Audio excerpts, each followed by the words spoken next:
As you see, we've got a beautiful sky here. Clear, pretty much clear. A few clouds. As we look down to the south, it's 9:30 in the morning.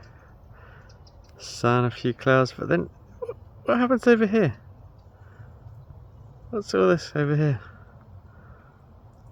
What's all of these? Like, why here and not behind me? Why? Why?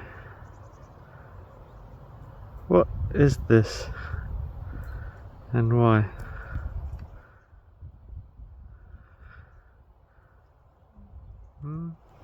What is this? And why? Where does it go? Does it disappear? Does it get worse? If it disappears,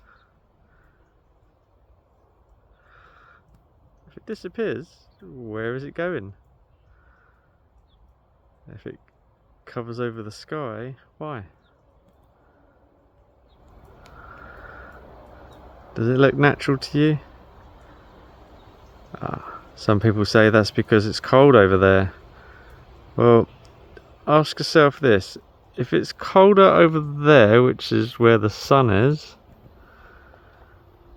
than over there, which is northways, then logically over there should be the same lines that are behind me. It doesn't work, does it? No. There should be lines here if there are lines there. And if there are only lines one place, it should be not in front of the sun. It should be in the north where it's colder.